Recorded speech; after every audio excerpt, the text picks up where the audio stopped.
Since 1900, Bolivia has suffered some 40 disastrous floods.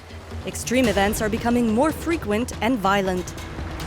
Floods have so far claimed the lives of 140,000 people and affected 3 million.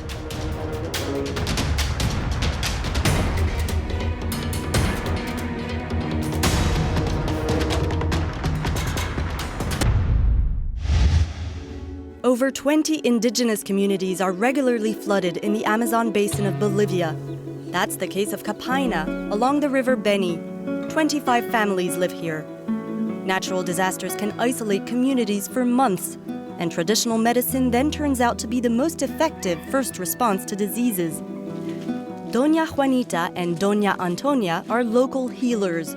They know how to use plants to look after people.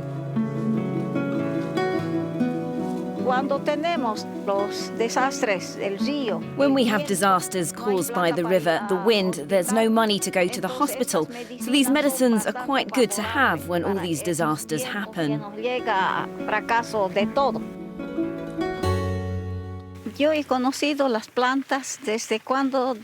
I started learning about plants when I was a child. I would go to the jungle with my granny and see how she would take some bark to later boil. Para hacer hervir. Este es ajo que estoy sacando. I'm taking some ajo. It's really good against pain, especially persistent pain. Especialmente cuando no sanan. Doña Juanita and Doña Antonia work with the NGO Soluciones Prácticas. They don't live in Capaina, but came here to share knowledge and information.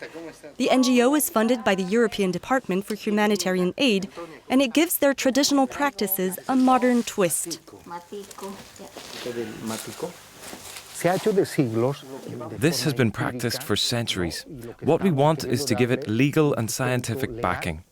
So we finalized a study, an inventory of medicinal plants. We found over 100, but there are many more in the area that have yet to be identified. So we'll continue to expand it.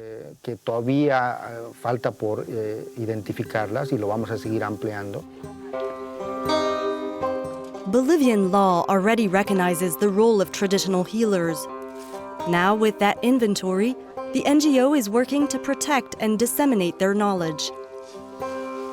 Meetings and exchanges between Doña Juanita, Doña Antonia, and Capaina's local healer, Doña Dilma, will become routine.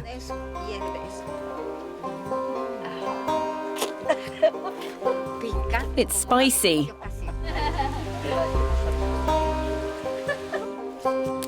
They exchange leaves, roots, and plants that they'll each grow in their own gardens. They also share recipes and treatments. Supporting traditional medicine is part of a wider project funded by the EU to help Bolivian ethnic groups be more resilient. Some indigenous communities are native to these regions, but others come from the highlands and other areas of the country. So it's important that newcomers can also benefit from this knowledge. Are these practices under threat? With deforestation, medicinal plants are found farther and farther away. So the project promotes the practice of collecting plants and seeds from the forest to plant them closer to communities, so that in case of an emergency, you don't need to go deep into the jungle to find them.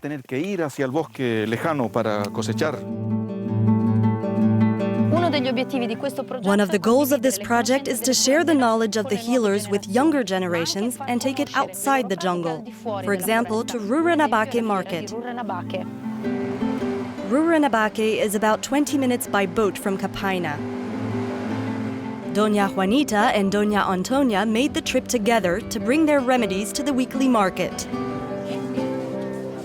Doña Antonia has had a stall here for about 10 years. I sell a bit of everything. I bring what people ask me for. The World Health Organization says traditional medicine is an important and often underestimated part of health services for which demand is growing, and ensuring its quality can help expand access to care.